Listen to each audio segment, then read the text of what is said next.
Today, I want to talk to you about how I've been able to build a $100 million plus YouTube business all right through real estate. Back in 2017, I got into real estate and I built my business the old-fashioned way. I was cold calling for sale by owners and open houses, but I knew that there had to be a better way to do it, and so I went down this long path. Ended up bringing on my business partner, which was my title rep at the time, Jackson Wilkie. And through a lot of trial and tribulation, we were actually able to crack the code of YouTube for real estate. We've got tens of thousands of agents that follow us on social media that have been very effective using our social media platform through YouTube. And so today I'm going to walk you through the process of how you can integrate YouTube into your business so that you can get high quality inbound leads coming to you, just like we've done in 11 different markets across the United States, at an extremely high level. One of the things people always ask, is there, there's a lot of people out there that teach this stuff. Like, what separates you guys? The thing that really separates us is, one, we're the ones that created it. But number two, doing it in 11 different markets, we understand small market, medium market, large market. We understand that views and subscribers do not equal results. We also understand the type of content that the consumers are actually looking for. So when you think of YouTube, you have to think of it as a search engine tool, which it is, and it's owned by Google. YouTube can actually rank page one Google 100% organically. The one thing we all get hung up on is wanting to create content that gets all of these views and all of these subscribers. Personally, when we were just starting this thing out, our goal was to rank number one on YouTube, and beat our competition. Back in the day, there was absolutely no competition. And there might be 2, 3, 4, 5, 10 agents in your market doing YouTube. The market is not oversaturated. There's thousands of agents in your market out there cold calling and door knocking, going after, 1% of the market. YouTube sits at the very top of the funnel where people are just starting their search. So if there's 2, 3, 4, 5, 10 agents, the consumer has the option of 10 people. When they get down in the bottom of the funnel, they're already in the buying process. They've already got an agent selected. If they've slipped all the way through the cracks, it's because nobody was doing their job to get that client well in advance. So realistically, that client is, very hot in the bottom of the funnel, but more than likely they're already working with an agent, which we all hear all the time. That's why Zillow leads, Facebook leads, Google pay-per-click leads convert at such a low rate. It's because that buyers or sellers in the fourth level of the buying process or selling process, they're way down at the bottom of the funnel. So your goal and what you should be thinking about is, when you're making content online, is what is the buyers and the sellers actually searching for way far in advance. It is not the buying process. It is not market update videos. It is not the escrow process. It is things that you have to put yourself in the driver's seat of. And this is what really built our success early. Is we actually discovered we were using a tool called Keywords Everywhere, and that's a tool that was built for Google. So we're going on to Google and looking what people were searching for and taking those titles and converting them onto YouTube. Well, what we realized is that there's a search engine tool for YouTube called TubeBuddy. Back then it wasn't in existence. It was called Morning Fame, and it converted over to TubeBuddy. And what we saw is those searches, such as like living in Beaverton, Oregon, or living in Portland, Oregon, were being searched 30,000 times a month on Google. But when we plugged them into the YouTube search engine tool, we realized they were being searched 300,000, 400, 500,000 times a month. This is like when we had one of our biggest aha moments, and we realized that we had to start making content around what the consumer was looking for. And we also realized that the consumer didn't want to read about it anymore. They wanted to see about it, right? They wanted to see what it was like to live in these areas. So we went through this process of writing down 25 amazing videos, titles that people were actually searching for, and we started making content around it. We started getting a lot of views, a lot of subscribers, and a lot of contents, but we were not getting any closings. It wasn't until around July or June 2019. This is after starting for a year of going down a painful path of making top 30 for 30 videos, interviewing restaurants, interviewing bars, doing everything the painful way that we were told to do, making really high quality listing videos, making really high quality 30, 60-second videos. Once we started realizing that people wanted to connect with us and people wanted to see our real authentic selves, and they just wanted to relate to someone and reach out to someone when they're ready to buy, that's when we started being ourselves and making high quality content around what the consumer was looking for. And we stopped listening to what everyone else was saying and started doing what the consumers were asking us to do. So we started making longer form videos, 8 to 15 minutes, which was probably that sweet spot that you should be doing content. We were writing out fully optimized titles for what people were searching for, and then optimizing the description. However, we noticed that in the world of video making, everyone was saying that you needed to do a hook. So you got to tell the consumer what they're getting and then go right into the video. So we made lots of those videos. And one day we were meeting with our lender and they were like, your guys' videos are great. They were editing all of our videos for us, but they're like, you guys aren't getting any business. And we think we know why. We're like, why is that? Please advise us. And they said, the reason why is because you are not telling anyone to call you. And they said, and you can't tell them at the end, you have to tell them up front. So you have to have a call to action. And that's when we integrated our proprietary method, which is the hook. You're going to tell people what they get at the very beginning of the video. And then you go straight into your call to action. Then you give them what they're there for, and then you do your outro with your call to action. That was our method. When we dropped that, our phone exploded. We had over 40 people reach out to us on one video when we integrated that call to action, and we put 17 of those deals into contract. And that happened around the summer of 2019. And that's like really what put our business on a trajectory. And that's when we created the Channel Junkies YouTube for marketing agency services, which we've had about 20,000 agents come through, and YouTube stars all over the country have had wild results coming through that program. However, we actually ran into a little bit of an issue because we started integrating those old videos. We went back to doing, bar videos, restaurant videos, and we really weren't focusing on what the consumer was looking for. So we saw those videos drop down, and then it actually put put our channel behind the 8 ball. So then once we got our heads wrapped around it, we were back off to the races. But I came up with this great idea with my business partner, Jackson, that we were going to run some ads on our channel. So this is a fatal flaw that will absolutely kill a channel, because I was like, if YouTube is knowing that we're getting all of these high quality views, they're only going to blast out to more people that want to see these views. You see, YouTube rewards you for 2 things. One is the click-through rate. So your description and your thumbnail have to be very clickable. Mr. Beast talks about this all the time.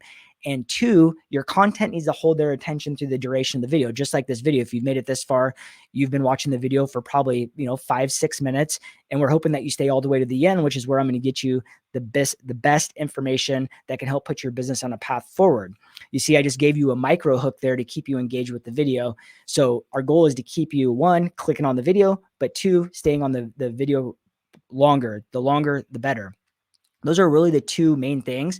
So when we decided to run some ads onto our channel, we started blasting our channel with tens of thousands of people that didn't want to watch our content. So what happened was YouTube put our content in front of all these people that didn't want to see it. They maybe clicked on it for a second, and then boom, they bounced off. This is also a fatal flaw that happens in our business, where people will create a YouTube channel and they'll send it to their mom, their dad, their brother, their sister, their kids, their dog, their friends, every real estate agent, the professional, and they'll ask them to do 2 things. They'll ask them to like, they'll ask them to subscribe, and sometimes they'll ask them to comment on a video.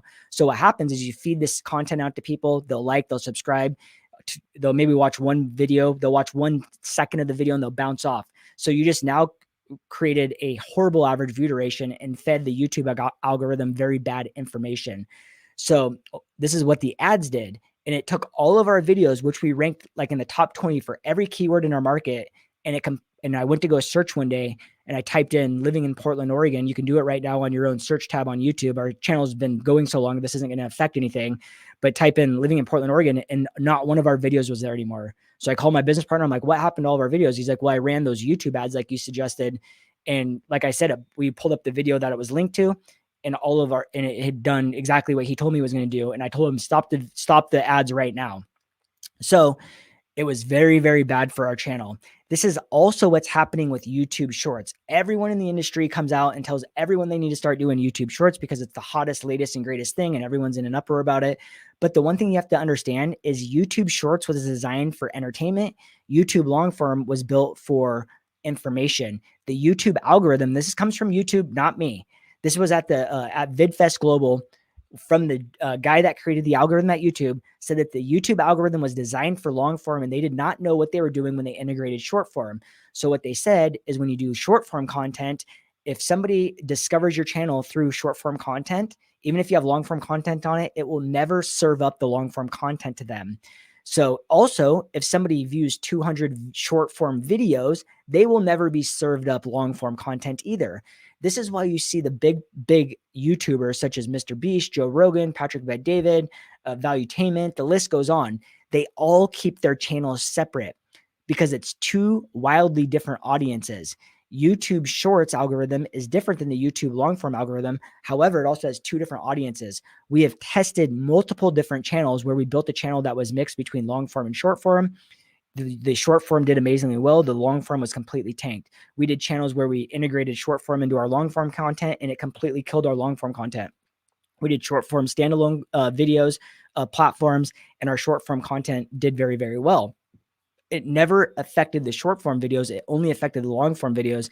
And we know that the short form videos are not attracting the consumers. It's the long form. So if you're someone that's out there and you're like, crap, I've already put some short form content on my long form channel, my suggestion is remove those videos immediately and put them on a whole separate channel. And you can call the channel the same name, whatever it may be. You can call it Living in Portland Shorts or Jesse Dow Shorts. I don't advise whatsoever naming your channel your name or your real estate brokerage or anything like that, because the reality is when people are on YouTube searching and they're like typing in, moving to Phoenix, Arizona, and they see a channel named Jesse Dow Real Estate, that's not solving a problem for the consumer. They're seeing what it looks like to move down there. So the name of your channel doesn't have a lot of search engine relevancy, but what it does is it creates a stigma with your audience that this is a reputable channel that they can go now check out. Now, your content on that channel can be a whole different situation. But like I said at the beginning, is you need to be making content for what the consumer is searching for. So if you are someone that's interested in getting into starting a YouTube channel, some of the videos that you can actually put out that would rank very, very well, that would do well, and that people are actually searching for is if you just go to the search tab on YouTube and type in your city, such as if you live in, say, Phoenix, Arizona, you could type in Phoenix, Arizona, and in the search tab on YouTube, it's going to drop down the top 20 searches. If you want to take it a step further, you could type in living in Phoenix, Arizona. So even if you don't live in Phoenix and you live in a city next to Phoenix, the reality is 99% of that consumer base only knows of Phoenix that's moving there or buying houses there. They don't know about the sub-cities all around. So this is what we call a driver market. So a lot of people are like, well, I don't live in Phoenix and I don't want to do content around Phoenix. That's great. You still have to do content that's got the keyword Phoenix, Arizona in the content. But if let's say you lived in Tempe and that's all you wanted to do was Tempe content, you would just do living in Phoenix, Arizona, best suburb of Phoenix, Arizona, top cities surrounding Phoenix, Arizona. So you still want to use that keyword in your title, but then you want to drive them into the content that you're wanting to produce. There's the pros and cons of living in Phoenix, Arizona, the cost of living in Phoenix, Arizona, the 10 best suburbs of Phoenix, Arizona, moving to Phoenix, Arizona, fully explained. Like there's so many different titles that you can work with. And if you asked me right now, what's the best way to start discovering that? Like I said, the easiest and free way of doing it is just going to the YouTube search and typing it in. And you'll most likely see a ton of real estate agents that came through our training, that anyone with the channel that's living in came through our training program. But if you wanted to take it a step further, you can use a search engine tool called TubeBuddy that operates off of the Google Chrome extension. It's called TubeBuddy, TUBBUDDY, and .com. And you can use /channel junkies, and they have a free version. You don't need to use the paid versions. The free version works just fine. And then you can start looking up search engine optimization results for YouTube specifically. So once again, let's walk through the process of a buyer so that way you can understand exactly, what type of content you should be making for your long form YouTube channel. When I say long form, the videos can be 8 to 12 minutes. And if you want to go see more free content, you can run over to the Channel Junkies YouTube channel and see where we give it all away for free. But the first thing when the buyers or sellers are out there looking for anything, they're looking because they need to identify a solution to their problem. So problem recognition is number one. Number two is they're going to go into an informational gathering phase, which if you think about it as a buyer or seller, where are you going? You're not going to Facebook. You're not going to Instagram. You're not going to TikTok. If you have a problem, if you think about changing, the light bulb in your car or your washer and dryer breaks down, where are you going? Everyone's going to YouTube because there's typically a video that's, that teaches you how to fix a problem. The third is they're going to evaluate their opportunities. So the different agents, there might be 5. They're going to identify the one that they work with. Every single person that calls me because they want to work directly with me. They love what we say. And I have a business partner. So people 100% of the time either call for him or call for me. And they're 2 wildly different types of consumers. And guess what? Our teams actually answer those calls. They work with the clients and we are not in production anymore, which is great. But the fourth is that purchase phase, and then 5, your post-production. So the one little bullet I want to leave you guys with, because 89% of audience or, past buyers and sellers said they would use the same agent twice. Only 12% do, and 87% of the agent population say they have nothing set up for post-closing. This has nothing to do with YouTube. but you should have every single one of your post closings on a system of sorts. If they bought a house, you should have them on HomeBot. If they sold a house and just disappeared off the face of the earth, put them in your Sphere Drip campaign, put them in a Facebook group that you built for past clients. But the reality is you need to be marketing to past clients because it is the absolute easiest way on planet Earth to get repeat business. Thank you so much for coming today, and I absolutely appreciate you.